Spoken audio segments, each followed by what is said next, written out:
Oi, gente, boa tarde, tudo bem? Primeiro, obrigada pela presença de todos vocês. A gente vai ter hoje uma aula magna, uma palestra muito legal com o Bruno. E aí eu vou apresentar o nosso palestrante. Primeiro, seja muito bem-vindo, obrigada por ter acertado o convite.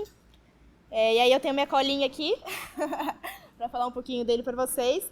Então, o Bruno é professor associado atualmente, do Departamento de Ecologia da Universidade do Estado do Rio de Janeiro e é coordenador do programa de pós-graduação em Ecologia e Evolução na mesma universidade. Possui graduação em Ciências Biológicas, bacharelado em Ecologia e mestrado em Ecologia pelo UFRJ.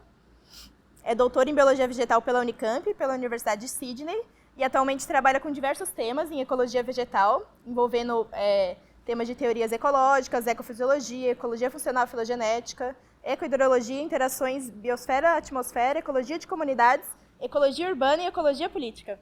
E hoje vai estar apresentando essa palestra intitulada O Futuro Não é Mais Como Era Antigamente, Esperança, Trabalho e Passos para a Reconstrução da Ciência e Sociedade. E é isso. Muito obrigada. Gente, boa tarde. Eu agradeço imensamente o convite. É uma honra, um prazer enorme estar aqui. Quando o Paulo me mandou o convite e quando eu vi a palavra presencial, não tive dúvida em aceitar, dada a saudade que eu estava desse tipo de interação. A diferença que isso faz na nossa vida acadêmica e na vida como um todo. Então, é muito bom estar aqui, de verdade. Rever vários amigos, várias amigas, então isso não tem preço. Quando conversava com o Paulo sobre o tema dessa palestra, Paulo mencionou que uma fala que pudesse simbolizar essa retomada, essa esperança, enfim, essa nova fase depois de uma distopia que a gente viveu. E aí eu mandei esse título para o Paulo, que é O Futuro Não é Mais Como Era Antigamente, começa com, para quem talvez saiba, é uma parte de uma música da Legião Urbana, chamada Índios, e Esperança, Trabalho e Passos para a Reconstrução da Ciência e Sociedade. Logo depois que eu mandei o título para o Paulo, eu fiquei refletindo, inclusive, sobre o título, e sobre algumas palavras que eu destaquei aqui em vermelho, que são essas que eu pretendo debater com vocês ao longo da apresentação. Sobre o significado de cada uma delas, e especialmente nesses tais passos. Eu não pretendo dar aqui uma receita de bolo sobre esses passos da reconstrução, inclusive no que a gente entende como reconstrução.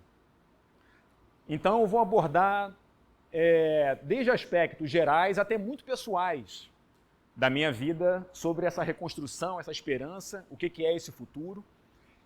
E, ainda que o intuito seja dar essa esperança, essa animada, depois eu fiquei refletindo. Para eu falar de reconstrução, inevitavelmente eu vou ter que falar da demolição, né? Então, se durante a minha fala, há a chance não desprezível de que durante a minha fala existam aqueles momentos bad trip. Então, de antemão, eu peço perdão, mas já é no sentido de mostrar o seguinte, mesmo com a bad trip que se abateu, a gente conseguiu passar, tá? Então, tentem enxergar os momentos mais delicados com essa ótica, tá? De que a gente passou.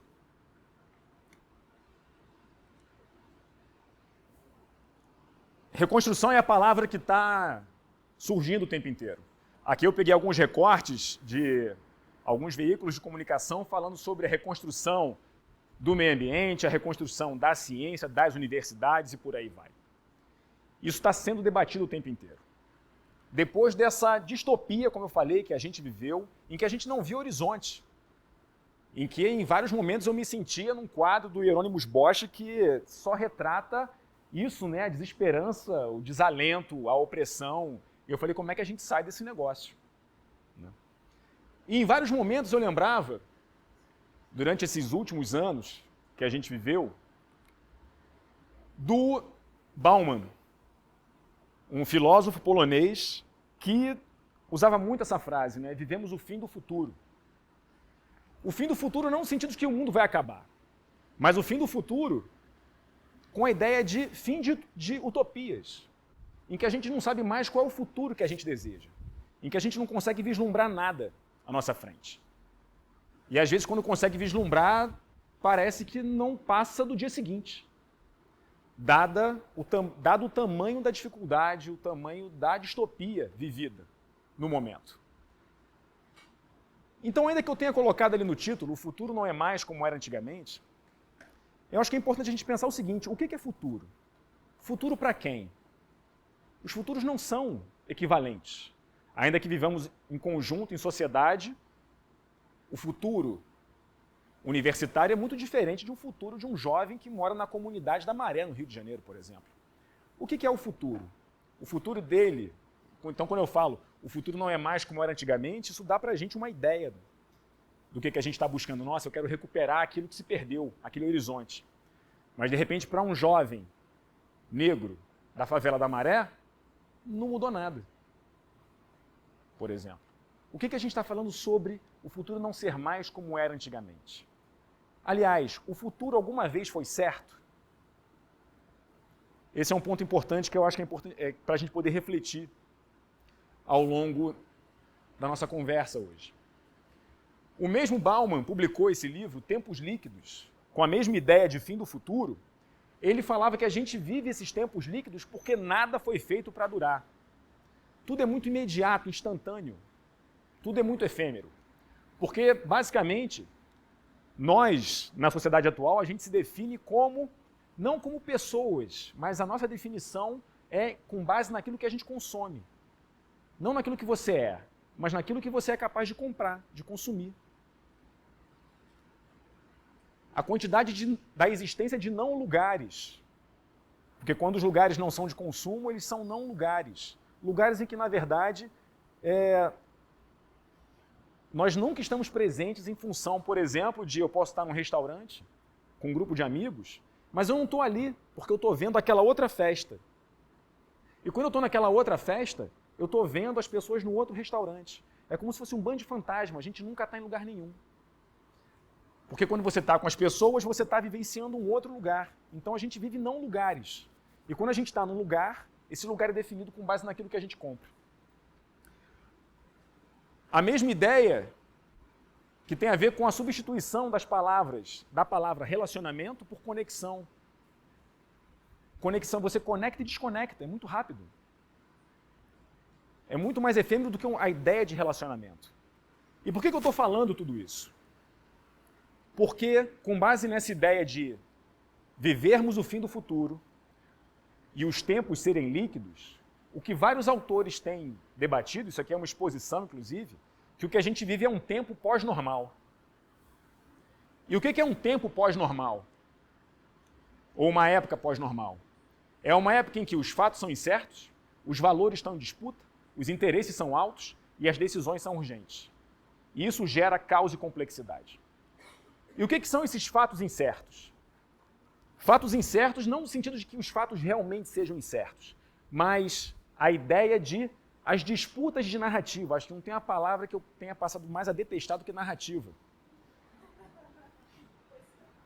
O significado da palavra narrativa se perdeu para mim.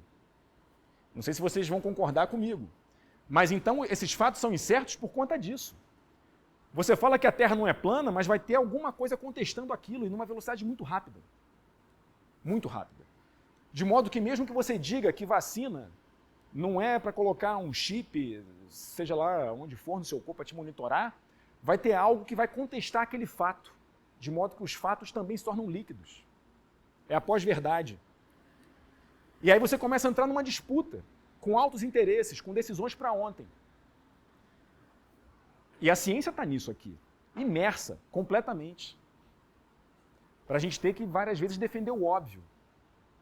E às vezes não só da ciência em si, mas até em aspectos civilizatórios, onde a ciência se insere sobre a importância óbvia de uma universidade, por exemplo. Então é nesse caos e complexidade que a gente vive, que parece que a gente está perdido, que a gente não sabe para onde ir, em que tudo anda muito rápido. O fim do futuro é isso, na ideia do Bauman.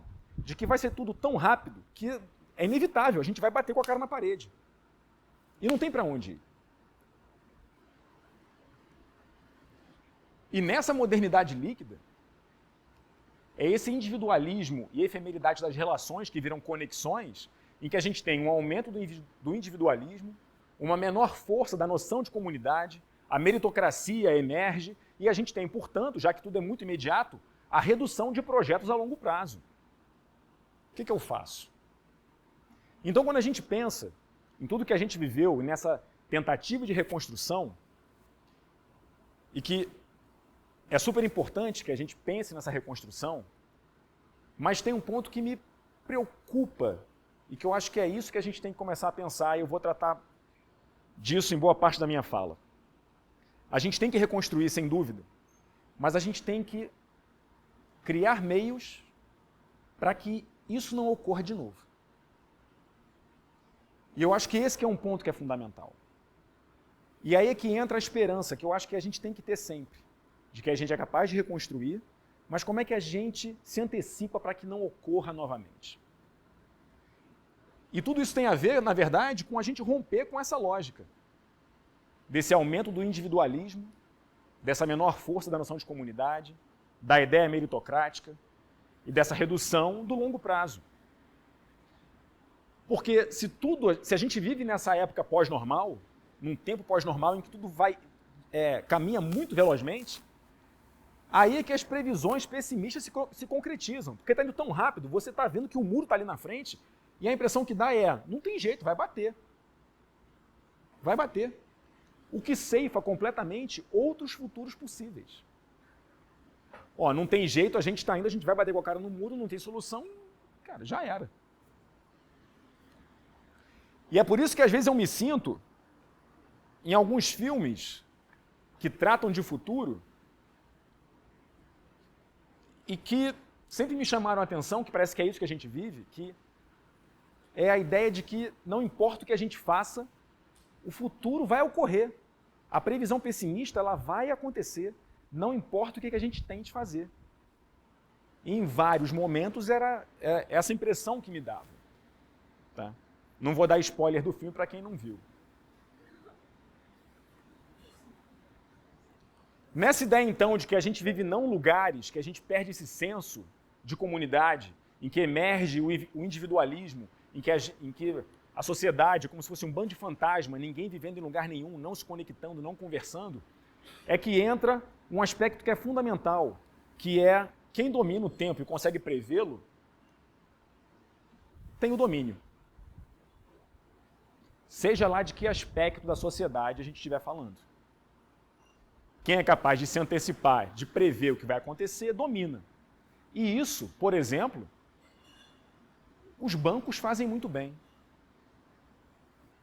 O setor privado, as grandes corporações que dominam boa parte das nossas vidas, eles fazem isso muito bem.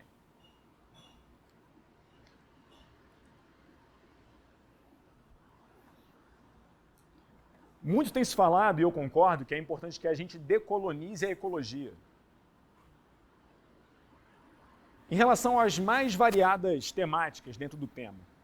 Tá? Decolonizar a ecologia é importante, e na mesma lógica de decolonizar a ecologia, não só a ciência como um todo, mas até práticas que permeiam essa colonização da ciência. Por exemplo, se falam para você fazer doutorado em qualquer país da América do Sul, você pode falar assim, não estou muito afim. Mas se te convidam para fazer um doutorado numa universidade europeia, na Holanda, com o campo em alguma floresta da América do Sul, você topa. Isso é o colonialismo na ecologia. Tá? Só para citar um breve exemplo. Mas a gente tem que ir além. Além de decolonizar a ecologia, é importante a ideia de decolonizar futuros. Porque a ideia de o futuro não ser mais como era antigamente tem a ver com uma ideia colonizada de futuro. Colonizada a partir de uma concepção de presente. Colonizada a partir, tanto para o bem quanto para o mal, de que há um presente, de que aquele presente vai levar a um futuro inevitável. Não há saída, mas há. E eu acho que a tentativa de reconstrução, de impedir que isso aconteça, tem a ver com essa ideia. Ideia essa que a própria Unesco e várias outras organizações já têm debatido sobre a importância de começar a alfabetizar as pessoas em futuro. A alfabetização de futuro. E eu vou chegar lá.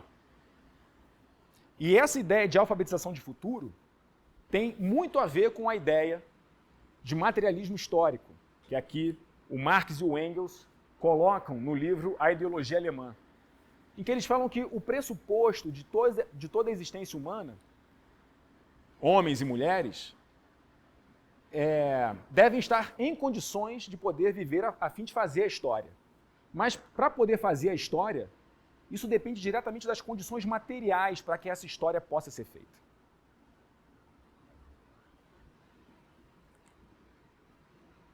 Anos depois, o próprio Marx também menciona que os homens fazem sua própria história, mas não a fazem como querem. Não a fazem sob as circunstâncias de sua escolha, e sim sob aquelas com que se defrontam diretamente, legadas e transmitidas pelo passado. Garanto que nenhum de nós queria ter vivido o que a gente viveu. Mas ainda assim, é possível que a gente faça a história. Tanto lidando com as condições do agora e do presente, para ver de que maneira a gente pode descolonizar uma ideia de futuro, quanto também levando em consideração as condições materiais que a gente tem, herdadas do passado. Tanto para o mal, o histórico de escravidão que parece que é esquecido, parece não, é esquecido na sociedade brasileira, quanto pelas lutas históricas que educadores, professores, cientistas fizeram e que a gente esquece, e que faz toda a diferença na hora que a gente tenta projetar como é que a gente vai descolonizar o nosso futuro. Quais foram as lutas históricas e vitórias históricas e direitos que a gente adquiriu e que foram adquiridos, que a gente vivencia hoje, mas que foram conquistados por gerações atrás. E parece que a gente já nasceu, nossa, isso aqui já existe. E eu acho que é esse esquecimento histórico que dá a gente a noção de desamparo. O que eu faço agora? Então, às vezes, a gente conseguir lembrar quais foram esses legados que nos deixaram, é isso que dá para a gente talvez uma esperança e também a força motriz para a gente descolonizar o futuro. Então, a rigor, o futuro não é mais como era antigamente, a rigor ele nunca foi. Porque eu fico pensando quantas vezes nos últimos anos o meu futuro mudou várias vezes. E eu vou discorrer brevemente sobre isso. Esse artigo é muito interessante da Ecological Economics, em que esses dois autores falam, aqui eu destaco uma frase, em tempos de crise ambiental, mas aqui eu amplio para qualquer tipo de crise, na verdade, biólogos e cientistas frequentemente não consideram as determinações sociais manifestadas no mundo natural. Então, a rigor, nós somos muito guiados por padrões dessa ciência positivista, ignorando, excluindo completamente a ciência do momento histórico. É o equivalente de eu terminar, de repente, um artigo dizendo isso aqui é importante para a conservação, essas espécies têm que ser prioritárias para a conservação num cenário hipotético, mas que quase real, em que, olha, o ICMBio e o IBAMA foram extintos. Eu estou fazendo uma proposta aqui que está desconectada da realidade, do momento histórico. E é essa carência desse entendimento materialista histórico proposto pelo Marx e pelo Engels, depois desenvolvido pelo Marx, que acho que a gente precisa desenvolver para pensar nessa descolonização de futuro. Só para dar um exemplo aqui, um artigo que um amigo que é professor lá da UERJ, da Faculdade de Direito, que dá aula de Sociologia do Direito, e eu publicamos nessa revista alemã de Economia Política, quando a gente percebeu que durante a pandemia, no auge, estava acontecendo um movimento meio, nossa, a pandemia veio para mostrar a igualdade entre os povos, que as pessoas são iguais, olha, os animais estão se recuperando e vai ficar tudo bem. Algo completamente desconectado do momento histórico. E achando que, nossa, nunca mais vai acontecer. Então, o que a gente faz aqui? A gente vincula aspectos de especulação financeira, mercado financeiro e como essas forças são as forças motrizes para riscos ecológicos, epidemiológicos e por aí vai. É essa compreensão social do materialismo histórico e natural que a gente precisa conectar para pensar o que a gente muda. Como é que a gente se antecipa?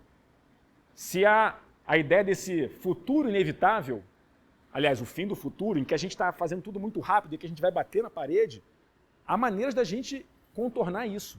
Se a gente não ficar alienado da sociedade, alienado do nosso papel no mundo natural e uma série de outras alienações da ciência, inclusive. Aqui um outro exemplo, isso aqui a gente acabou de publicar. Isso aqui é um reply que a gente publicou na Biological Conservation, quando, por conta de alguns autores que, para sumarizar, escreveram o seguinte: a crise da biodiversidade tem a ver com muita gente no mundo. Então a solução para isso é que pessoas pobres, de países pobres, têm que parar de se reproduzir. É isso que está ali. Tá. Desconsiderando novamente aspectos coloniais, racistas, do patriarcado e por aí vai.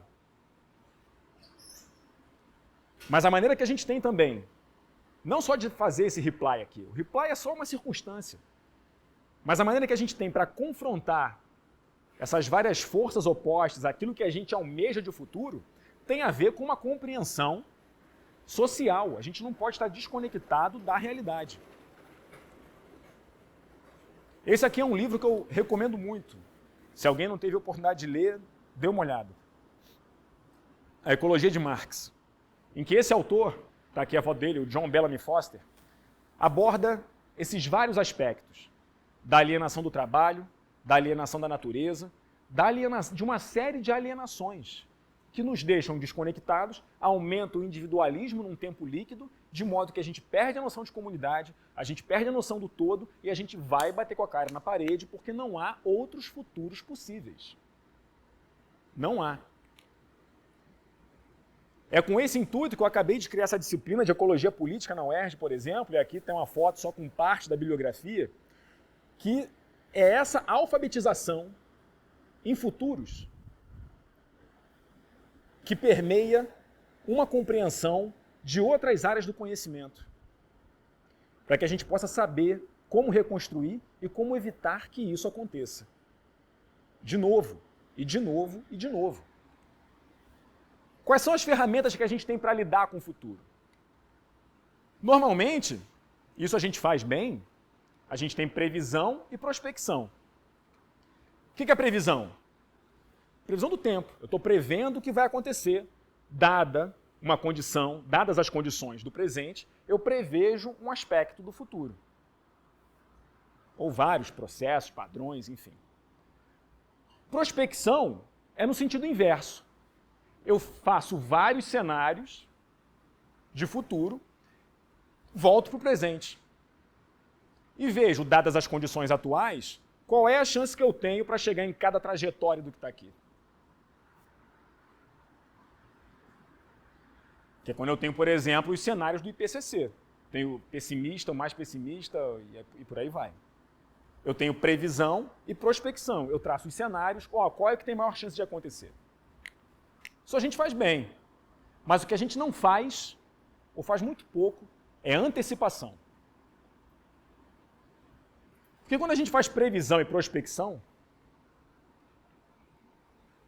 são ferramentas fundamentais, mas, de certa maneira, se a gente deixar, a gente fica simplesmente como espectador do futuro que a gente previu ou dos cenários que a gente prospectou. A gente fica meio ali esperando acontecer. Antecipação, o que é? Eu me amarro em jogar xadrez. Eu posso estar jogando com o Glauco e, dadas as condições do tabuleiro naquele momento, eu consigo prever uma jogada que ele vai fazer. 3 lances antes. Eu vou esperar ele me dar checkmate? Eu me antecipo. Eu me antecipo às 3 jogadas, aos 3 lances dele, para evitar aquele checkmate que ele me daria. Do contrário, eu só previ. Se eu não me antecipei, eu deixei o futuro inevitável acontecer. Ou eu posso, dado aquele arranjo de peças, eu posso tentar projetar diferentes cenários de tabuleiro, daqui 3, 4 jogadas. E podem ser vários cenários de fato. Se o bispo anda primeiro, se é o cavalo depois, se é a torre, ou se eu mudo essa ordem de movimentação. E eu posso, de novo, tentar me antecipar a tudo isso.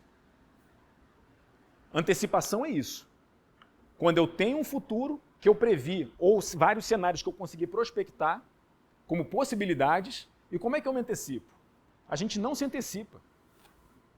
A gente parece que só fica esperando acontecer. Já tem cenários aí sendo lançados.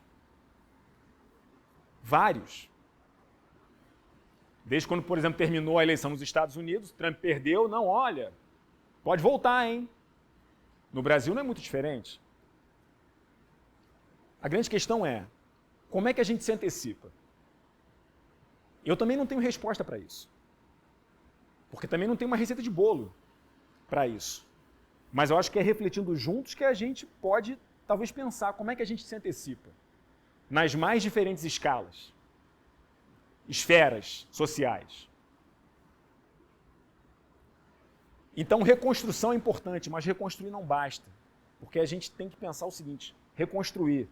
Isso não pode acontecer de novo. Como é que a gente se antecipa a esses cenários que podem levar a novas demolições? E é essa ideia de pensar a antecipação que surge, como eu falei, a ideia da Unesco de criar cátedras em alfabetização em futuros. E aqui é uma cátedra que o Museu do Amanhã, junto com a FRJ, eles já criaram. Tá? Nessa ideia de alfabetizar as gerações em futuros. Como é que a gente pode prever, prospectar, estabelecer cenários, se antecipar e por aí vai? E tudo isso está em construção, evidentemente. Mas acho que é o tipo de coisa que a gente tem que começar a refletir. Para que a gente não fique sempre de maneira muito passiva, só esperando o fim do futuro acontecer.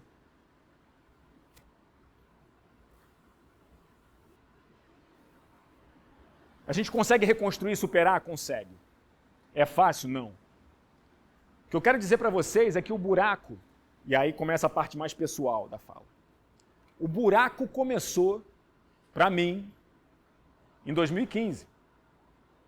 Quando, em dezembro de 2015, começou uma crise violenta no estado do Rio de Janeiro, e foi em dezembro de 2015 em que eu tive o meu primeiro parcelamento de salário. Durou 2 anos. Durante 2016 e 2017, houve momentos em que a gente ficou 4 meses sem receber. Todos os servidores do estado do Rio de Janeiro, os bolsistas da FAPERJ, todo mundo. Todo mundo. Durou 7 anos. Por que 7 anos? Porque aqui eu estou considerando a crise de 16 e 17, a gente recuperar o fôlego em 2018, 2019 mudou tudo, começou o desmonte, veio a pandemia. Quando começou esse ano, dia 2 de janeiro, que eu finalmente respirei, eu percebi, eu estou cansado. Como é que a gente aguentou isso? E foi aguentar várias coisas. Aqui é uma reportagem do Jornal Globo. Olha quem é o manifestante. Sou eu. O manifestante sou eu. Na frente da sede do governo do estado. E ali é uma placa com o então governador, uma placa dizendo, estou preocupado com a crise da UERJ. A ponto da gente ter acampado na frente do Palácio Guanabara.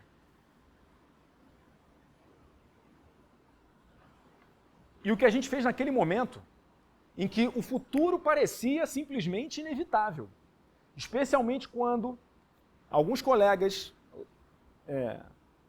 lá do Rio, não da universidade ou das universidades, que trabalhavam com outras coisas, viravam para mim e diziam, que pena, né? Vai fechar a universidade, né? Vai acabar, vai ser extinta, né? Já era. Imagina você ouvir isso durante 2 anos. Você pensa, o futuro é inevitável. Vou fazer outra coisa da minha vida, vou arrumar um emprego, sei lá, vou vender minha arte na praia. Ainda que eu não saiba fazer arte nenhuma, mas eu vou pensar em outra coisa. Mas o tempo inteiro a gente estava tentando prever o que ia acontecer e tentar estabelecer vários cenários do futuro para a gente se antecipar e impedir que, de fato, a universidade fechasse.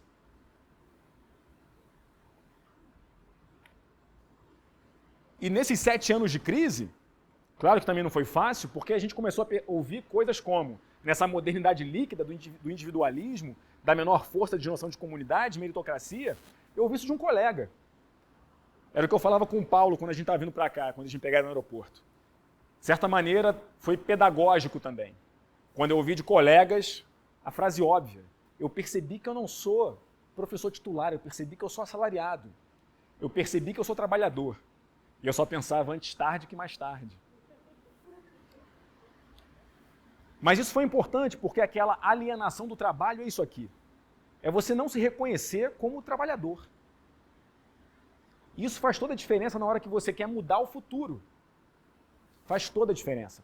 Faz toda a diferença na hora que você quer reconstruir algo que foi demolido. Faz toda a diferença quando você quer impedir, se antecipar para que algo aconteça. Quando você reconhece a classe a qual você pertence. Eu sou trabalhador, cara. Eu sou assalariado. É isso que eu sou. Outra. Estamos em crise, com escassez de emprego. Aqueles que não investirem agora no currículo Lattes estão tomando estratégia errada. Ou seja, o barco estava afundando e o que eu ouvi de alguns colegas era: seja um músico do Titanic, né? Está afundando, toca a viola e está tudo certo. Em outras palavras, o farinha pouca é meu pirão primeiro. Como é que a gente vai ser capaz de reconstruir alguma coisa? Essa é boa, né, Milton? O que é? Não ouvi há muito tempo. Isso é muito carioca, né? Farinha pouca é meu pirão primeiro. Como é que é possível reconstruir alguma coisa?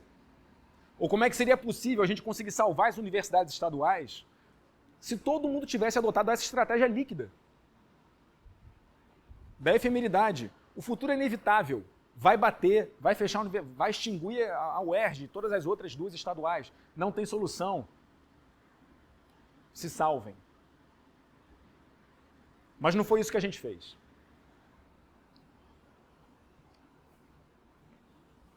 No auge daquela crise,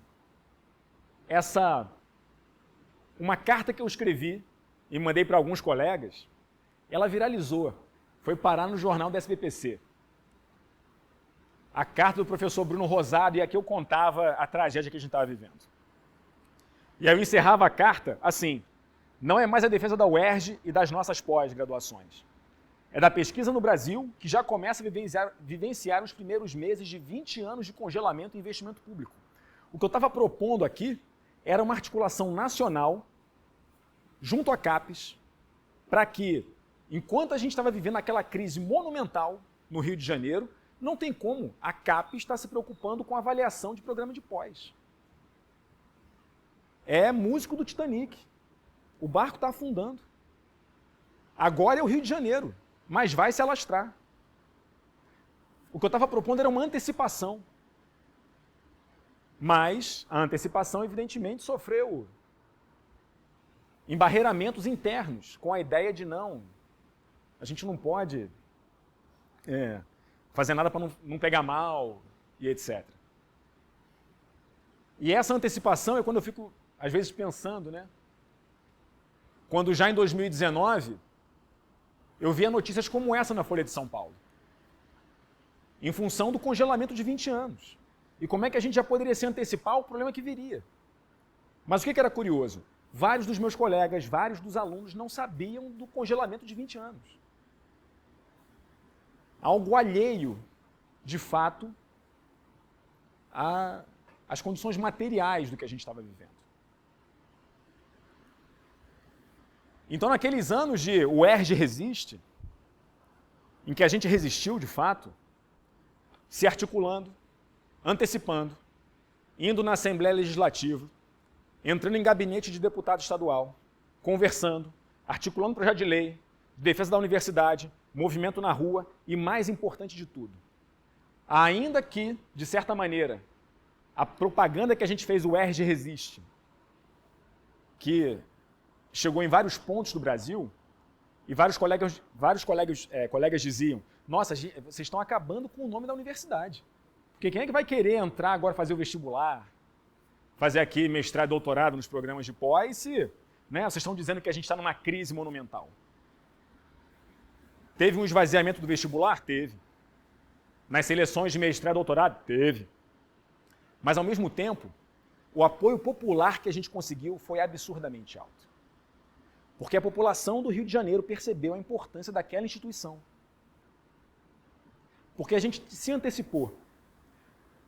Se antecipou a fazer com que, se as pessoas não sabiam o que era a Universidade do Estado do Rio de Janeiro, que elas passassem a saber e criassem apreço e defendessem a universidade. De modo que aquele político ou aqueles políticos que ousassem fechar as portas, os caras estavam condenados politicamente. E foi isso que a gente fez.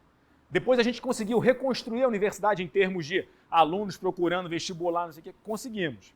Ainda que não nos patamares anteriores, porque também teve um declínio no Brasil inteiro de procura por cursos de mestrado e doutorado. O que é normal. Se a ciência acabaria, se a Terra é plana e a universidade não serve para nada, né, a ideia de extinção de futuro teve uma queda no Brasil inteiro. A gente conseguiu reconstruir esses números? Conseguimos. Como era antes de 2016? Ainda não. Mas essa queda foi nacional. E a gente enfrentou de tudo. Com essa articulação, antecipação, povo na rua, convencer as pessoas de que a UERJ era o lugar delas, na Central do Brasil, na rua, na passarela, não importava onde. Ela era pública. Ela é pública, gratuita, pertence a todo mundo. Ela é sua também. E foi assim que a gente conseguiu se salvar. Mesmo quando os ataques eram mais duros. Isso aqui, ó, essa é uma foto da nossa, então, pró-reitora de graduação, professora Tânia. Aqui foi na Capela Ecumênica da universidade, em que se debatia os 10 anos da lei de cotas na UERJ, que foi a primeira universidade a criar as cotas. E nessa audiência pública, esses dois deputados bolsonaristas entraram. Teve agressão ao aluno, teve soco, teve tudo. Eles levaram seguranças armados para a universidade. E essa foto, para mim, é emblemática, porque enquanto eles estão vociferando, a professora Tânia está com uma altivez, resistindo àquilo. Para quem não reconheceu, esse daqui é aquele deputado que quebrou a placa da Marielle Franco. Tá? A gente conseguiu passar por isso. A gente reconstruiu a universidade, as relações, a força também. Foi fácil? Não foi. Teve muita perda no caminho, das mais variadas. Imagina o que é ficar 2 anos sem salário e ou com o salário parcelado. Às vezes em até 9 vezes. E parcelas que se sobrepunham. Eu já não sabia mais se aquela parcela que eu recebia de R$100, era do salário de maio, de junho ou de julho. E eu falei, eu me recuso a somar. Eu não vou somar. Se deixaram de pagar alguma parcela, eu também não sei. Porque eu não vou somar. Eu não vou somar. Nesses 7 anos de porrada, que a gente conseguiu aguentar e reconstruir tudo, essa foto aqui para mim é emblemática. Aqui é o UERJ, esse conjunto de prédios. Esse pequenininho aqui menor é o prédio da Biologia, é aqui que eu fico. Aqui é o Maracanã, reformado. E aqui é o Museu Nacional, incendiado. Eu coloquei ali 2015, foi quando começaram os parcelamentos de salário, bolsa e tal, mas começou um pouco antes, quando o Maracanã foi reformado 1 milhão de vezes, que eu já perdi a conta, e a cada vez que ligavam as máquinas para reformar o Maracanã, drenava energia dos quarteirões e era blackout na universidade. Enquanto o Maracanã, lindo, bonito, padrão FIFA, a gente estava vivendo o que viveu e o Museu Nacional aconteceu o que aconteceu. A gente tendo que ajudar, quando o museu pegou fogo, vários alunos de cursos de pós, para gente, venham ter aula aqui. Tem sala, tem computador, a gente está se recuperando da crise, mas, cara, venham para cá. Alunos nossos, às vezes, que faziam estágio aqui no Museu Nacional. E a gente se reconstruindo, se recuperando, e no campus caíam as cinzas do acervo do museu. Os coleópteras aqui. Documentos históricos, página de tese queimada. Caía no campus, caía. Caía. Então, para a gente conseguir aguentar, para a gente conseguir reconstruir, foi uma capacidade que, acho talvez por isso, quando eu vi a palavra presencial na mensagem do Paulo, eu falei, quero, me dá que eu quero. Porque é esse sentimento comunitário que faz a diferença. Não só para a gente aguentar, reconstruir, mas também para a gente conseguir antecipar, impedir que aconteça de novo. E dá para fazer? Dá. É fácil? É óbvio que não. Eu queria passar por tudo isso de novo, nem pensar. Mas a gente passou. Que foram os últimos 4 anos, metade deles uma pandemia, em que esse senso comunitário se foi. A gente não se via. Eu não via meus alunos, eles não me viam. Não via meus amigos, meus colegas. Mas, de certa maneira, como a gente tinha a experiência do que a gente tinha vivido e de como a gente tinha aguentado, a gente conseguiu aguentar mais 4 anos. De certa maneira, o aprendizado da resistência foi importante nesses anos mais recentes. E aí o que chamava a atenção? A falta de antecipação. Logo que o museu pegou fogo, com o museu incendiado, vem a capa do jornal Globo. Custo UFRJ, 87% para o pessoal. Pagamento de professor, técnico administrativo, olha que absurdo. A manchete, a reportagem, tudo, era igual ao que a gente tinha vivido na época da crise da UERJ e das outras estaduais do Rio de Janeiro. Era igual. Era só trocar a sigla ali. Tirava o F e botava E. Era a mesma coisa. Aí vinha lá, a conta não fecha. Gastos das universidades aumentam 40% em 8 anos. Mas não mostra, ou mostra aqui embaixo pequenininho, que vagas aumentam 44%. Se vagas aumentam 44%, os gastos aumentam 40%.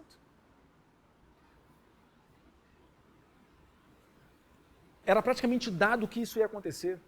Historicamente é o que acontece, esses ataques às universidades públicas. Só que a gente nunca se antecipa. É sempre a posteriori que a gente reage. Mas como os fatos são incertos, as decisões são urgentes, os interesses são altos, acaba que a gente sempre fica para trás nessa disputa. Porque a gente sempre reage depois. A gente nunca reage antes. A gente espera acontecer para, não, olha, universidade é importante. Por que a gente espera acontecer? Não faz muito sentido. Tá? Então era isso. Era só trocar. O F pelo E que dava na mesma. O conteúdo da reportagem. E quando a gente reage, vocês devem lembrar dessa fala aqui do ex-ministro da Educação, e quando a gente reage, eu acho que a gente reage da pior forma também, em alguns casos. Que é quando ele fala que a gente faz balbúrdia, a gente reage dizendo, não, olha, mas a gente faz pesquisas que são importantes para encontrar a cura da doença X, Y, a gente faz a pesquisa aplicada Z, perfeito. Muito genuína a colocação. Mas eu acho que é tudo que a perspectiva utilitarista da universidade quer ouvir. Era tudo que o ministro da Economia, Paulo Guedes, queria ouvir. A gente defende a universidade numa perspectiva mais conservadora possível, que é, olha, eu estou fazendo alguma coisa que serve. Então, peraí, então uma pesquisa sobre literatura francesa do século XVII, ou sobre artes, ou sobre o que quer que seja, não tem aplicação, não serve para nada. Mesmo quando a gente defende a universidade, a gente defende como, olha o que atende ao mercado. Tem que atender ao mercado? Não. Então, o que eu acho que a gente tem que resgatar, se o cara falar, não, tem festa nas universidades, é explicar para a população que tem festa, e é importante que tenha festa. Se tem uma performance com pessoas nuas, é importante que tenha. Universidade é isso. O papel civilizatório da universidade é isso, é esse. Só que não é assim que a gente defende as nossas instituições. A gente defende as instituições na lógica do mercado. Então a gente não está sendo capaz de reverter aquele futuro inevitável, que é o futuro plantado, é o futuro colonizado de as universidades têm que atender o mercado. Se você faz uma pesquisa que não serve para nada, o que é não serve para nada? Então o que é esse futuro como era antigamente? A gente não pode esquecer o passado. Queriam asfixiar a universidade pública, paravam os cursos, fechavam laboratório, atrasava salário, a grande massa dos estudantes seria para atender o mercado e só a elite, gente de bem, poderia ir para a faculdade. Você lê esse trecho, não é a crise das universidades do Rio de Janeiro, né? É o que está no livro Os Carbonários, do Alfredo Sirquis, descrevendo sobre o que as universidades públicas no Brasil viveram nos anos de chumbo.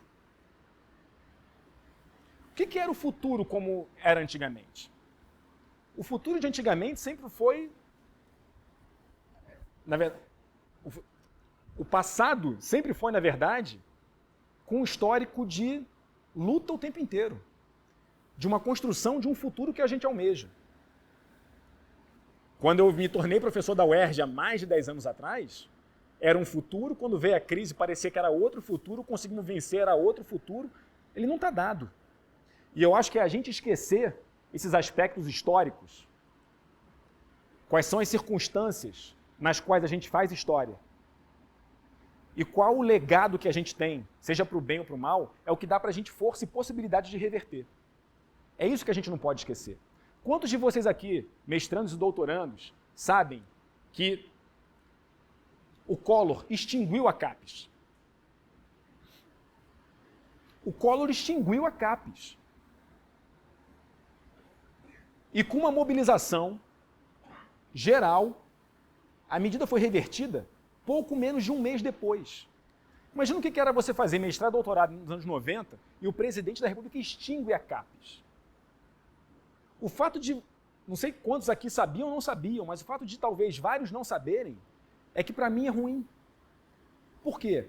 Porque a gente perde, na verdade, esse legado, esse histórico de luta, de resistência, de esperança, que, no final das contas, alimentam a gente a pensar o seguinte: é possível reverter. Porque se hoje eu tenho a CAPES, se hoje eu tenho a USP, a Unicamp, a UERJ, a FRJ, isso se deveu a lutas históricas de técnicos, servidores, alunos que viveram muito antes da gente e que se hoje a gente tem esses direitos, que a gente não pode perder, a gente deve a essa galera que se foi. É esse legado que dá esperança para mim. Por isso que é para não esquecer que a gente também teve momentos péssimos durante o governo Fernando Henrique e que a gente venceu isso. E eu era aluno de graduação da UFRJ durante esses anos aqui. E que foram duros, muito duros. E esse livro que eu também recomendo, que mostra o ataque que as universidades sofreram no regime militar, em que, em resposta à repressão, 80% do corpo docente da UNB se demitiu. Vocês não vão fazer isso com a nossa instituição. Porque vocês não vão conseguir fazer, sabe por quê? Porque vai todo mundo embora. Os caras se demitiram. 80% do corpo docente. Imagina o que é isso.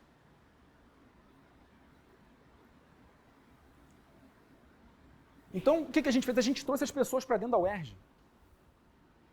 Os alunos das escolas públicas, da favela da Mangueira, que é ali do lado. Essa universidade aqui é de vocês. E a gente vai aguentar o tranco, porque isso aqui pertence a vocês.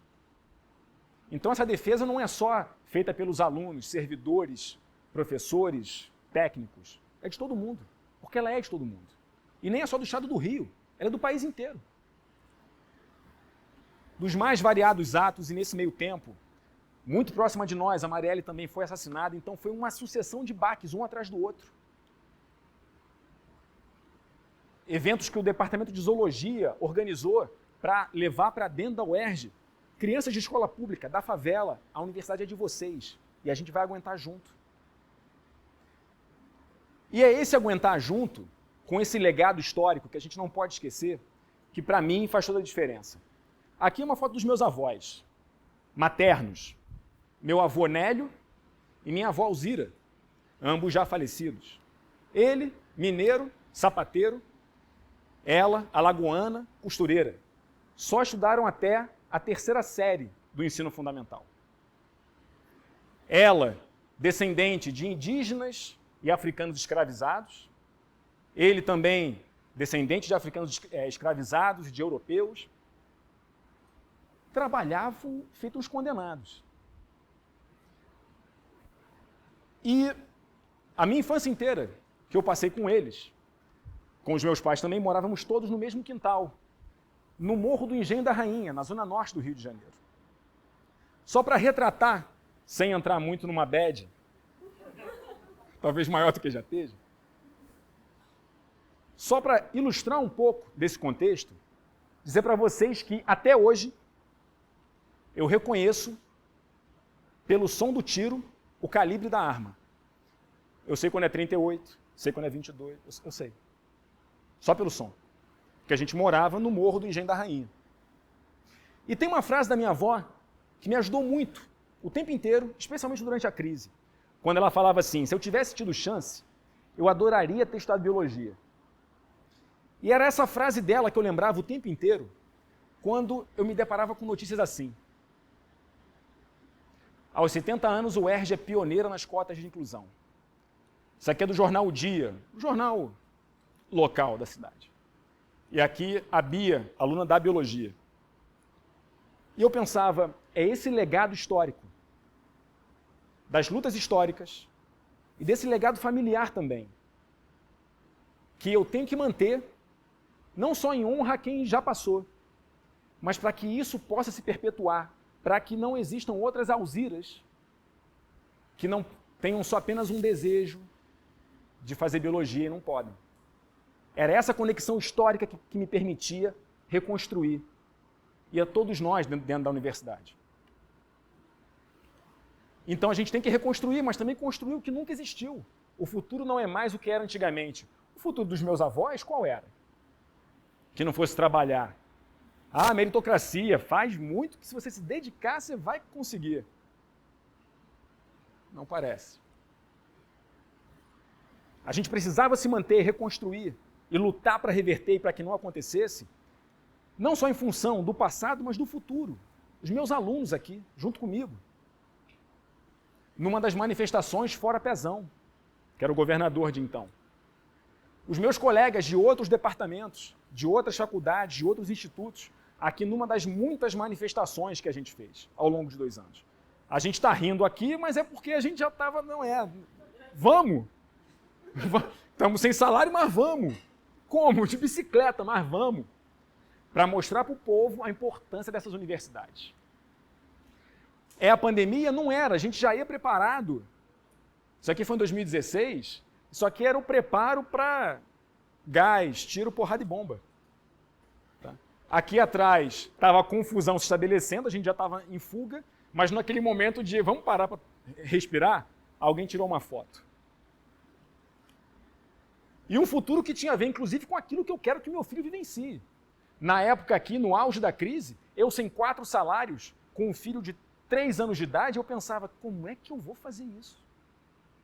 Mas eu tenho que aguentar e eu vou reconstruir, não só por esse legado do que veio do passado, mas por ele também.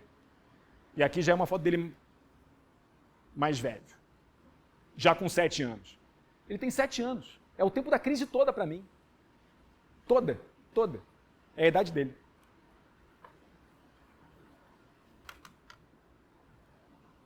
Esse legado, que aqui só para ilustrar, com Anísio Teixeira, um dos caras que idealizou a CAPES, o primeiro presidente da CAPES. Ele que idealizou a Universidade do Distrito Federal, que era o UERJ, quando o Rio de Janeiro ainda era a capital federal. Manter o legado para que ele possa ser transmitido, o legado do Darcy Ribeiro, do Paulo Freire.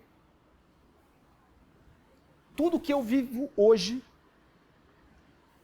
o neto da costureira e do sapateiro, que sabe reconhecer calibre de arma pelo som do tiro, se hoje em dia eu sou professor universitário, fiz mestrado, doutorado, bolsa sanduíche do CNPq na Austrália, etc., eu fiz graças à luta desses caras aqui. E é esse legado deles que me dava força. Eu falei, eu tenho que manter o que eles fizeram e garantir que o que eles permitiram que eu pudesse viver, eu possa transmitir para quem vem depois. Isso me dava força para reconstruir e me dava esperança também.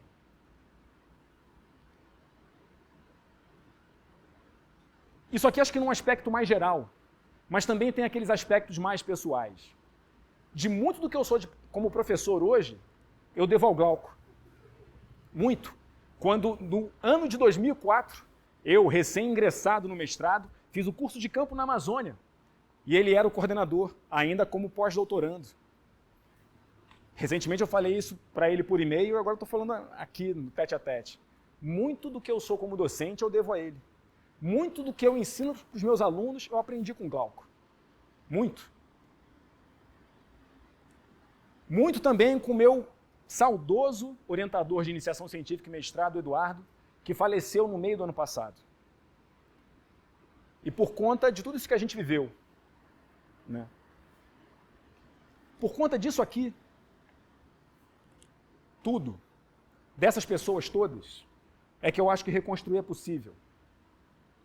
Certamente é possível. Porque eu acho que, no final das contas, é disso aqui que se trata. A reconstrução se trata de uma esperança que se reflete em manter o legado das pessoas que fizeram diferença na construção do nosso país, na construção de nós mesmos como indivíduos, e por todas essas pessoas que passaram, seja numa esfera federal, Paulo Freire, Darcy Ribeiro, Anísio Teixeira, numa esfera mais pessoal, meus avós, Glauco, Eduardo,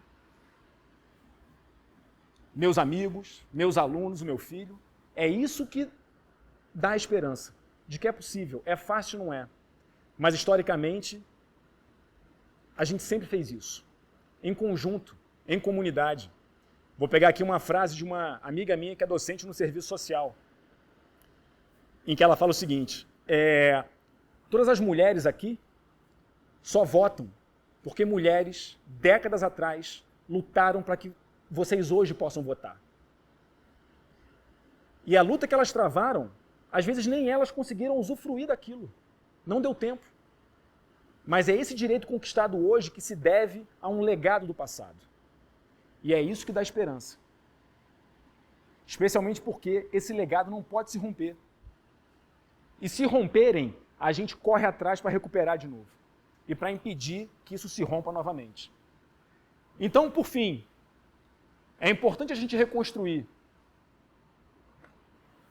Em alguns casos, construir talvez o que nunca houve. Para pessoas que nunca vivenciaram o que a gente vive. Os direitos que a gente tem. E a gente tem que evitar que demolições aconteçam de novo. Como? Quais são os passos? Eu tenho ideias dos passos, mas como os passos são dados, eu também não sei. Mas eu acho que é isso que a gente tem que pensar. O quanto antes.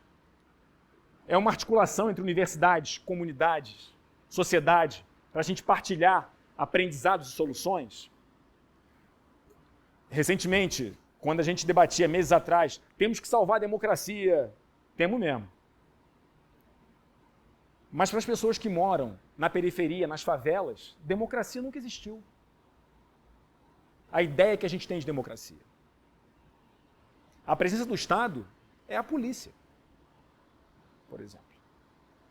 Então, como é que a gente dialoga para que a gente possa, de fato, compartilhar essas ideias? Eu falo, temos que salvar a democracia. O que é isso? Não sei.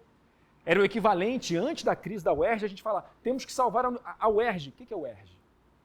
Eu tenho que dizer para o povo o que é a UERJ. A partir desse aprendizado, a gente tem que antecipar. É o jogo de xadrez. Como é que a gente antecipa? Quais são os cenários colocados? Tudo isso tem a ver com decolonizar o futuro. O futuro não está dado. As utopias, a gente pode voltar a sonhar com elas. Não só pode, como deve. Mas isso passa por esse rompimento da alienação do trabalho, da natureza, das universidades. Eu percebi que eu sou trabalhador. Salvem as universidades porque a gente faz só coisa aplicada para o mercado. Não. Mensagem final, portanto, é: enquanto tem bambu, tem flecha. É possível? É fácil? Não é. Mas o fato de nós estarmos aqui juntos, pensando isso, debatendo isso, para mim, já é o que faz a diferença. Gente, eu agradeço imensamente pela oportunidade. Estou aberto para a gente conversar e pensar juntos como é que a gente se antecipa. Obrigado.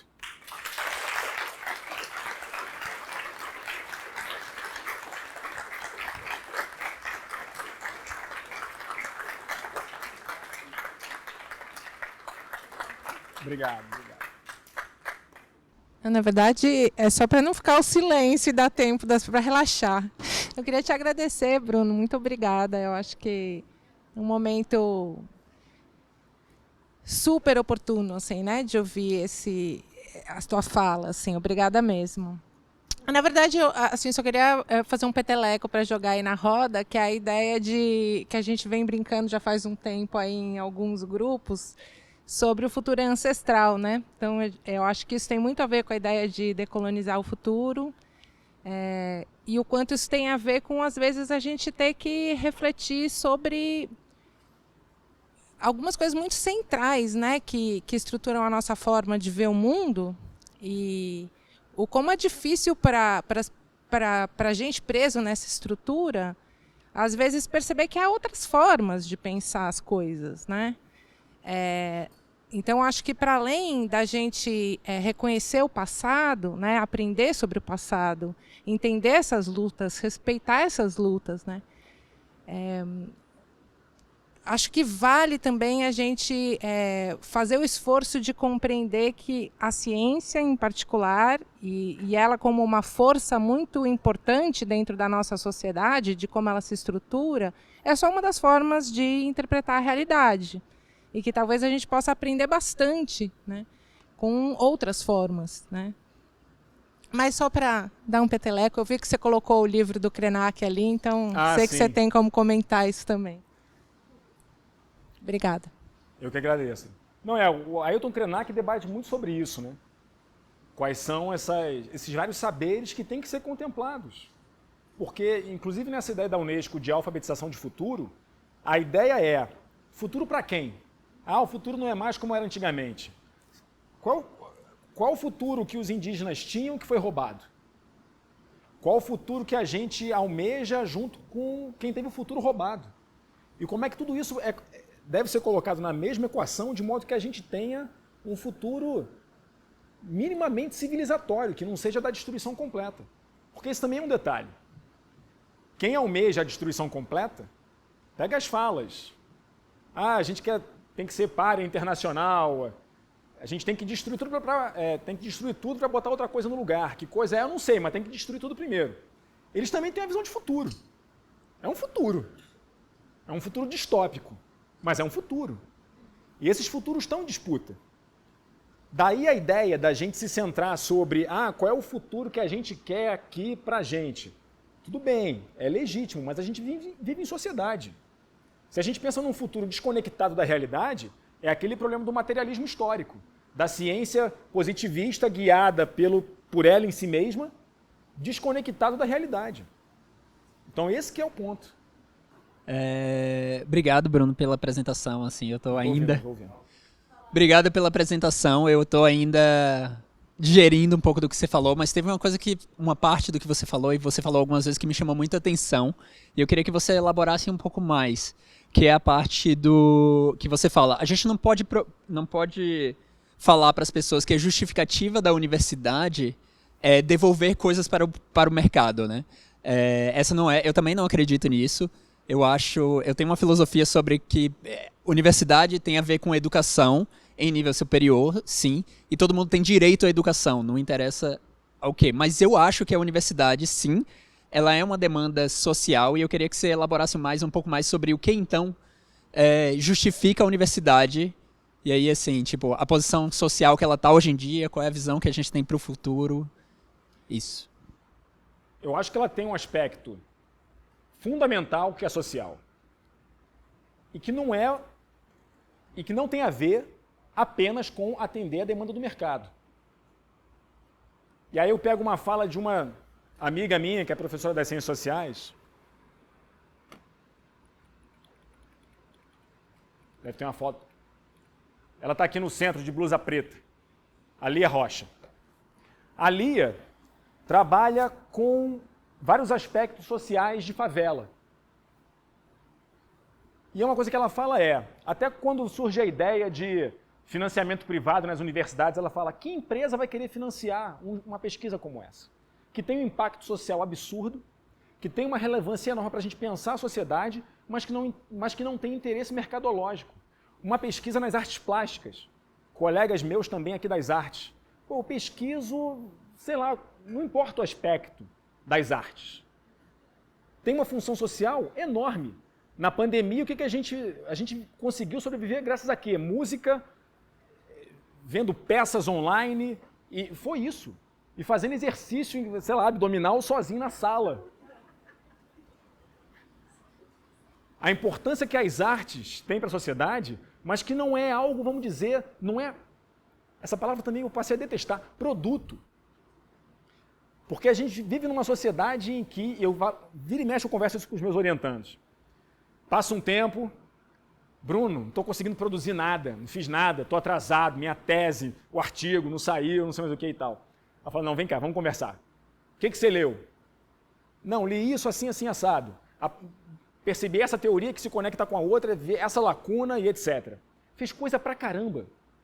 Mas o conhecimento em si é como se ele não tivesse valor.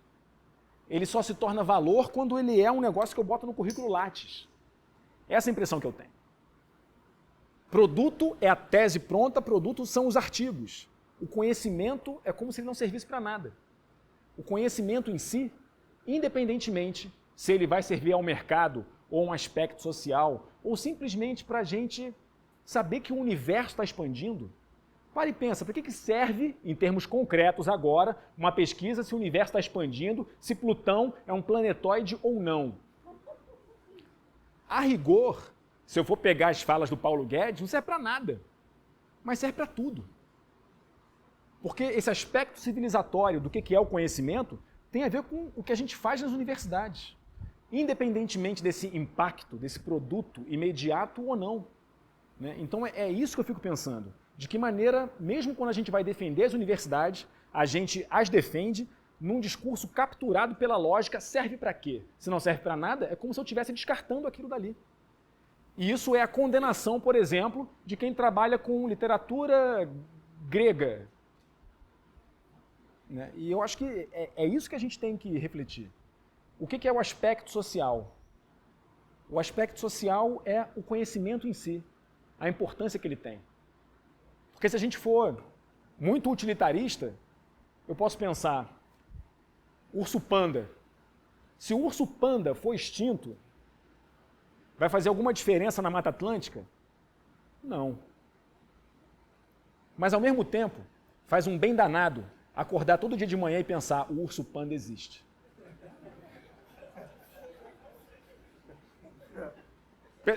É isso para mim que faz a diferença. É o apelido do miúdo? Achei que era só miúdo. Se eu soubesse, eu teria usado outro bicho de referência. Para não criar um constrangimento. Não. Percebe? Então, eu acho que esse que é o ponto. Né? A gente não ficar capturado nessa lógica. Porque, do contrário, olha, eu faço uma coisa muito importante aqui. A gente produz vacina e álcool 70.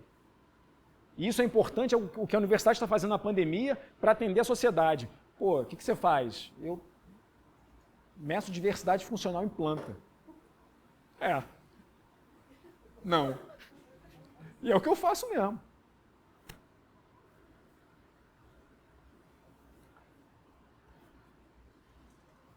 Oi, obrigada pela palestra, foi sensacional. Em alguns momentos você citou que tem respostas que você não tem. Eu acredito que ninguém aqui tenha, ninguém em lugar nenhum talvez tenha. Mas, famosamente, na universidade, o que a gente faz é aprender com quem veio antes, né? Com quem tem mais experiência do que a gente. E aí, em alguns momentos, eu lembrei de um livro, não lembro o nome do livro, tá? Desculpa, minha memória é horrível. Mas é um livro gringo sobre como o tempo passa diferente para pessoas LGBT. E, especificamente, para pessoas trans. Porque essas pessoas não têm presente, então elas não conseguem ter futuro. Basicamente, a mensagem do livro é essa. E isso é verdade aqui no Brasil também para pessoas LGBT e para moradores de comunidade e para diversas outras pessoas. E a forma como eu vejo a universidade hoje é mais ou menos parecida. Assim. A gente perdeu o nosso presente e aí fica difícil para a gente olhar para o futuro. Né? E eu acho que trazer as pessoas para dentro da universidade nesse momento passa por aí também. Para a gente aprender com as pessoas que já lidam com esses problemas por algum tempo, assim, tudo bem que é de uma maneira individual e passar isso para o coletivo para a gente conseguir transformar a universidade dentro dessa forma. Eu queria saber se, como você citou muita gente das sociais aí, se você conhece alguém que faça esse tipo de coisa, se esse tipo de pesquisa, esse tipo de projeto. De integrar LGBTQIA+, nesse não, de integrar, eu vou usar a palavra que você odeia, tá? De integrar narrativas que de integrar o produto, de integrar narrativas de quem nunca teve o tempo como uma coisa pessoal, como forma de reconstruir relações coletivas, assim, meio que isso. Não tenho um domínio para debater isso muito profundamente, mas o que eu sei é que, pelo menos lá na UERJ, tem vários grupos de pesquisa das sociais que estão aprofundando isso e tentando reverter isso em política universitária, inclusive. Mas que tem essa ação, tem de fato. Tá? E política universitária, a partir do momento em que a UERJ, quando começou a pandemia, ela criou uma pró-reitoria de assuntos estudantis, que criou várias iniciativas que envolvem esses aspectos, até de auxílio maternidade para as alunas e por aí vai. Né? Então tem muita coisa sendo pensada nesse caso, mas eu não tenho uma profundidade para saber como é que está isso em minúcias. Mas tem. Primeiro agradecer a palestra, muito boa, assim, em todos os aspectos. Acho que todo mundo ficou meio pensativo mesmo, né? E assim também... Oi? Tá bom. Então, primeiro agradecer a palestra, né? Realmente assim, muito profunda, muito tocante, né? Eu lembro em conversas assim, de bastidor, assim, tipo, o Paulo conversando com a Renata, eles comentando a situação que estava na UERJ, anos atrás, né? E depois veio pandemia e tudo mais, né? A própria eleição criou uma série de baques, né?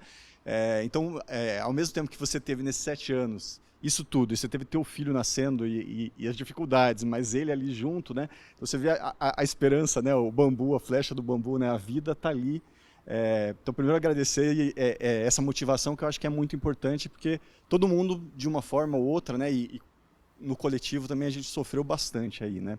E a gente agora está num momento, pelo menos de uma leve vantagem, né? A gente está num terreno que a gente tem mais oportunidade de fazer coisas, né? Mas o que você falou, 2026 está chegando, né? O Sauron voltou hoje, né? Então tem que tomar cuidado, porque a sombra já está rondando.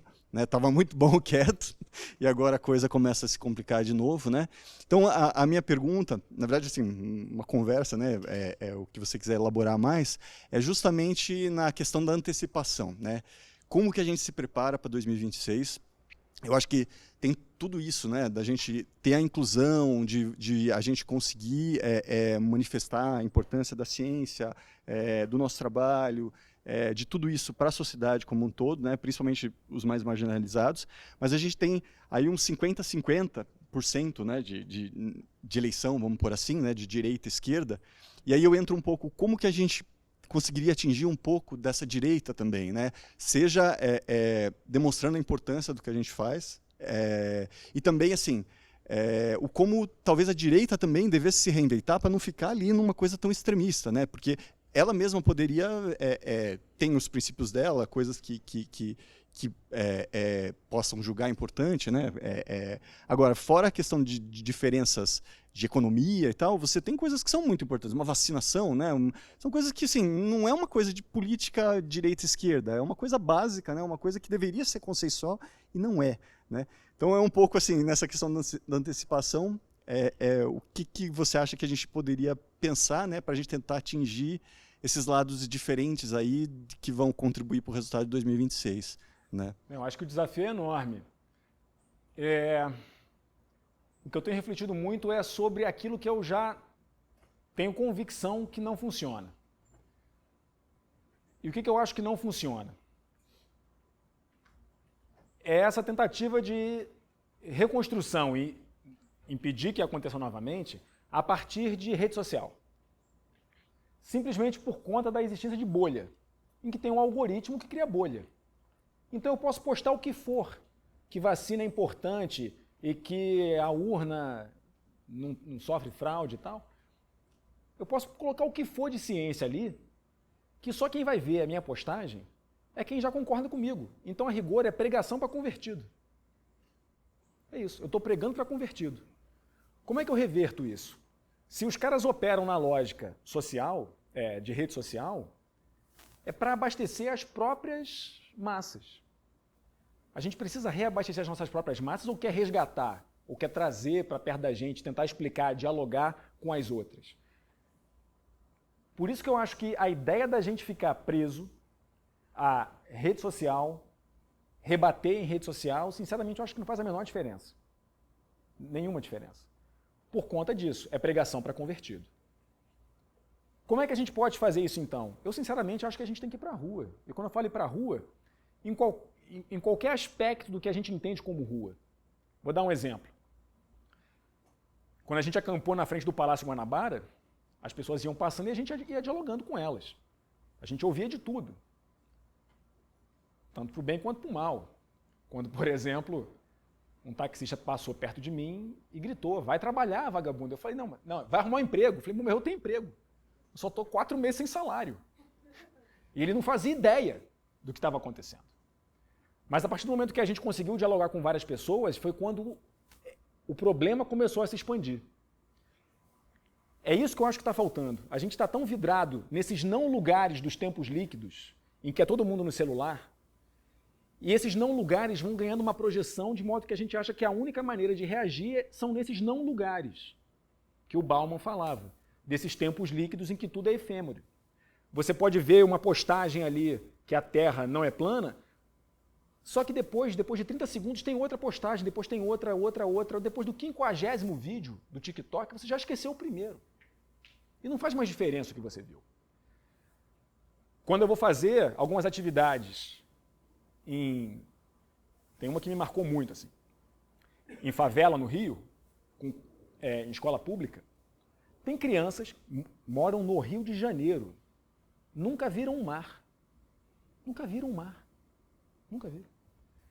Aí eu vou lá falar, não, a divulgação científica, a floresta, o rio, eles não sabem o que é isso. Eu vou falar de Marte.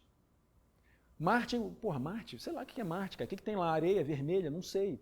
Falar de floresta, de rio. A concepção de rio que os meninos têm ali é aquele valão que tem cachorro morto, sofá e que eles nadam naquele esgoto. Então, o que foi que a gente fez uma vez? Cara, vamos levar as crianças para a floresta. Ó, isso aqui é uma floresta. É isso. É estabelecer essa conexão agora, vocês viram a floresta, venham ver o que é a universidade. Porque, do contrário, eles estão lá imersos num cenário em que é muito fácil você ser capturado pelos vídeos, a Terra é plana, não se vacine, e é isso. A gente tem que criar vínculo. E o vínculo é atingido quando você vivencia o lugar. Quando o Museu Nacional pegou fogo, e eu tinha ido lá no museu um dia antes com meu filho. No dia seguinte, pegou fogo o museu. E aí teve uma manifestação ali na frente. Peguei um táxi, fui para lá. Quando eu falei, Museu Nacional, o taxista, museu pegou fogo. Cara, que tragédia. Ele começou a chorar, porque ele tinha um vínculo com aquilo dali. Porque ele tinha ido lá com o pai, com o avô. Ele não sabia que o Museu Nacional é da UFRJ. Mas ele tinha um vínculo com aquilo, porque ele tinha uma sensação de eu pertenço àquilo. Eu tenho uma memória afetiva. As pessoas não têm isso com as universidades. Até que elas ingressam, ou até que elas vivenciam as universidades ali dentro. Do contrário, é uma coisa muito efêmera, igual falar de Marte, da floresta, que o garoto nunca viu e nunca nadou no mar. Então, o que eu acho que a gente não pode fazer é entrar nessa mesma lógica da rede social em que eles nadam de braçada. Como é que a gente reverte isso? Eu acho que rede social não é. E eu acho que é isso, é esse diálogo, é esse tete-a-tete, é o que a gente está fazendo aqui. Né? Do contrário, mas é isso, né? É uma percepção que eu tenho. Ela é concreta? É viável? Não faço a menor ideia. Não faço a menor ideia. Porque até quando a gente pensa em vamos fazer divulgação científica, que é super importante, de certa maneira também às vezes me soa uma coisa que a gente faz de maneira muito hierárquica. Sou eu aqui que estou levando aquilo que vocês devem saber. Olha isso daqui. Mas talvez devesse ser escutação científica. Vou chegar lá, o que você quer aprender? O que você quer aprender? Porque se eu chego lá, olha, vou divulgar que o rio... Ele nunca... Floresta? Não sei o que é isso. Eu vou lá escutar. Você quer aprender o quê? Ah, não, quero saber se a Terra é plana mesmo. Como é que sabem que a Terra não é plana? Vamos debater a Terra plana. Por que ela não é plana? Eu acho que esse que é o ponto. A gente está preso muito numa lógica, assim como a ideia de universidade atender ao mercado. Não sei se eu respondi, ou se piorei a situação em termos de como a gente sai dessa. Muito obrigado pela fala, pela discussão toda que tá gerando, que eu acho que é muito interessante. E você passou aquele slide da UERJ sendo uma das pioneiras na inclusão, etc. 2013 foi o ano que marcou, né, a lei de cotas obrigatória para as federais. Algumas universidades já tinham, algumas estaduais já tinham, especialmente no Rio. E esse ano faz 10 anos. E a gente nunca viu tantas pessoas pretas e pobres dentro da universidade igual a gente vê agora. E isso cria uma impressão que eu acho que ela é muito discutível, de que a gente avançou. Então a gente descansou nesse aspecto, porque as pessoas estão chegando, as pessoas que a gente achava que deveriam chegar na universidade estão chegando. Só que isso está tendo um efeito que eu acho que é muito sério e que precisava ser discutido mais a fundo, que é as universidades, elas foram criadas para as elites, historicamente, principalmente as mais velhas, a FJ, a USP, a do Amazonas, enfim. E essa elite, ela era uma elite financeira e intelectual. E hoje em dia, a elite financeira não é mais a elite intelectual. A elite intelectual está dentro das universidades públicas. Ou enfim, das grandes universidades, mesmo que não públicas. E como lidar com essa situação em que você tem uma elite que não é nada intelectualizada, é muito preconceituosa, se baseia em pseudociência o tempo todo, mas que, por outro lado, a gente está avançando socialmente com quem tem acesso à informação. Apesar dessas pessoas que estão tendo acesso à informação talvez nunca se tornarem a elite financeira do país. Porque é uma coisa que fica muito complicada, que eu acho que é muito peculiar do Brasil, da elite financeira ela ser uma elite burra, uma elite desinformada. Como que a gente lida com essa distopia do que é uma elite financeira e uma elite intelectual no Brasil?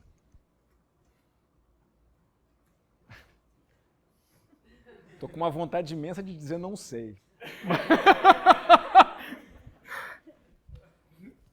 Mas eu acho que é importante a gente certamente refletir sobre isso, porque é que, quando as universidades no Brasil foram criadas, e a quem elas atendiam, e quando isso começou a se reverter, foi quando os ataques começaram a acontecer de maneira mais contundente. Nos anos 40, 50, quando a gente pensa nas escolas, ensino médio, fundamental, as melhores eram as públicas. Só que a gente vivia numa época em que, sei lá, a esmagadora maioria da população brasileira era analfabeta. Quem estava nas escolas públicas? Era essa mesma elite. A partir do momento que o povo vai adentrando as escolas públicas, surge aquela sensação de: o que eu estou fazendo aqui com essa pessoa? E aí é quando as escolas particulares ganham ascensão. Então, olha, começa a desfinanciar a escola pública. Né? Para quê? As universidades permaneceram talvez mais resistentes a isso, talvez muito por conta das autonomias que as universidades têm. Da capacidade que a gente tem de se autogerir. Claro que isso varia de uma instituição para outra, mas isso cria uma independência muito maior do que as escolas públicas, por exemplo. E aí é por isso que eu acho que os ataques são mais contundentes. Como é que a gente reverte? Eu acho que a reversão é a longo prazo, até por conta dessa entrada das pessoas que não querem que entrem. De modo que, talvez, no longo prazo, a gente consiga reverter isso, talvez por uma mudança nesse entendimento popular do que são as universidades. Mas eu acho que é lento, e os ataques são muito fortes, muito rápidos, e como é que a gente resiste, né? Não sei exatamente como a gente poderia, não consigo vislumbrar como a gente poderia mudar isso de maneira imediata que não seja a longo prazo de fato. Não consigo. Eu queria falar uma coisa curtinha, que eu acho que a gente tem que ter cuidado. A gente tem que ter cuidado para falar que as elites econômicas são burras. Porque eu acho que elas não são burras, elas usam ferramentas para...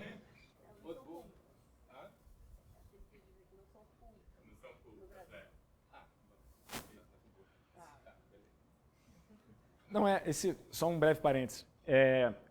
Eu ia mencionar isso, assim, porque se tem uma coisa que banqueiro sabe fazer muito bem, é prever, antecipar e fazer várias articulações com os vários cenários possíveis da Bolsa de Valores, etc. e tal. Então, eles sabem, eles têm uma compreensão. Não é à toa que os filhos da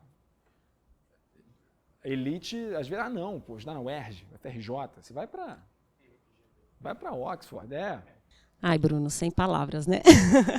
Já sou sua fã faz tempo, né? Agora mais ainda, né? A gente é uma identidade, assim, eu acho. Muito obrigada mesmo por você ter aceitado, de verdade. Eu estava vendo aqui sua fala e uma coisa que eu tenho pensado muito ultimamente é isso, né? Claro, como atingir as pessoas, como promover mudanças, acho que está todo mundo meio que pensando nisso, né? Mas eu acho que da sua fala, uma das coisas que bateu muito forte para mim é essa questão do senso de comunidade. Da gente tentar promover as pessoas saírem dessa sensação do individualismo, né? Porque eu tenho pensado muito nisso. Assim, a gente conversa, né? O Paulo tem esqueci o nome daquele filósofo nordestino que fez um livro falando sobre você não faz nada sozinho. O mérito não é seu, só seu. Você pode ter batalhado muito, você ralou muito, você fez muita coisa, mas o mérito não é seu. Tem sempre alguém por perto. Tem sempre pessoas que te ajudaram e construíram, tanto intelectualmente. Então, aquele quadrinho que você colocou ali de pessoas que te ajudaram, né? Então, referências, pessoas que você conviveu e tal, né? Eu fiquei pensando da importância de todo mundo reconstruir isso. A gente começar a trabalhar um pouco com esse conceito de quem é a sua rede, quem é a sua comunidade, quem tem importância para o que você chegou e está fazendo aqui agora. Porque eu acho que isso pode ser um caminho de mudança muito grande. Você pensar que você poderia estar nesse slide no futuro, né? Sim. Então, é isso. Assim, eu só queria falar que eu achei que essa é uma mola muito interessante para a gente trabalhar essas questões e, assim, pensar em antecipação, que eu achei fenomenal da tua fala tal, envolve você não estar sozinho, você não pode estar sozinho, você tem que cultivar essa comunidade, tem que saber quem é essa comunidade, cultivar, criar e mostrar muito claramente essa ideia de que a comunidade importa. Sim. Tá? Então, acho que em contexto de pós-graduação, que a gente ainda está nessa ideia de tem que produzir, não sei o quê, melhor que você fique no seu laboratório produzindo do que você vá no cafezinho, do que você participe de uma comissão, viu, gente? Então, essas coisas que a gente tem falado esses dias, tem muito, para mim, a ver com isso. E, assim, a diferença que isso faz, e agora com a questão do presencial, né? Felizmente, a gente vai poder ainda recuperar um pouco disso, mas só queria reforçar um pouco isso. Não, obrigado, Dri. Não, eu concordo plenamente. Eu acho que a gente fazer essa reconstrução é importante, porque é aí que a gente percebe o legado que a gente tem. E que se tentam romper com esse legado de direitos que a gente tem hoje, isso é uma violência. E em honra às pessoas que permitiram que eu pudesse viver esse legado, eu não vou deixar isso acontecer, para que os futuros estudantes, eles possam viver isso também. É essa sensação de, se um dia o Collor extinguiu a CAPES, eu tenho que saber que isso aconteceu. É algo tão grave a gente não ter essa história da parte social da ciência brasileira, a gente não saber isso, é tão grave quanto a gente não ter aqui no Brasil um museu da ditadura, um museu da escravidão. E é isso que faz com que a gente chegue hoje, 2023, na época dos militares é que era bom. É a gente não saber que a CAPES foi extinta, e que as universidades, os pesquisadores, os alunos conseguiram em menos de um mês fazer uma pressão popular, recriou a CAPES. A gente não sabia que 80% do corpo docente da UNB se exonerou. Vocês não vão fazer com a UNB o que vocês querem, porque não vai ter nem UNB, nós estamos saindo fora. A gente não vai deixar. A gente não saber isso é um absurdo. Tão absurdo quanto a memória da ditadura, da escravidão, a gente também não ter. E é essa falta de passado que impede a gente projetar o futuro, reconstruir o futuro. E aí falta lastro. E quando a gente reconstrói, isso aqui é que dá esperança. E eu cheguei a fazer a minha genealogia científica. Quem me orientou, eu consegui chegar, enfim. Nos mais de 100 pesquisadores que eu cheguei, me chamou muita atenção até esses pequenos detalhes, mas que não são pequenos, que têm uma contundência muito forte.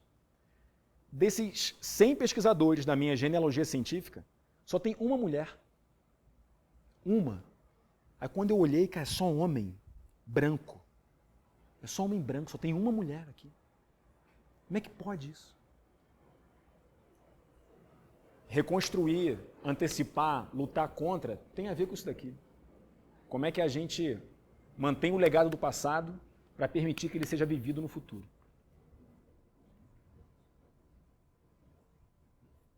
Eu queria só pegar esse gancho otimista e essa ideia muito bacana que a Adri botou ênfase agora no final, da questão da comunidade, porque eu acho que é isso, né? Só tem saída em comunidade. E uma comunidade contextualizada, situada, que conhece seu passado e tudo mais. E falar uma listinha de 9 coisas, que eu ando fascinada com essa 9 coisas. 9 coisas. 9 coisas que essa comunidade precisa ter. Está em inglês, tá, gente? Desculpa, que se eu for tentar traduzir, eu vou me atrapalhar. Subsistence, sustenance, protection, safety, affection, love, identity, community, participation, purpose, understanding, empathy, freedom, autonomy, idleness, rest, play, creation, creativity. Então, acho que, né, se em comunidade a gente consegue ter esses... Não deixar de esquecer que é disso que a gente precisa, a gente talvez passe a dar mais importância para o processo do que para o produto. E eu acho que a saída está aí, né? Então, fica para o cafezinho, o pessoal que estava na fila, desculpa, não chegar todo mundo. E é isso, muito obrigada, Bruno. Foi um prazer. Te agradeço demais. Obrigado, pessoal.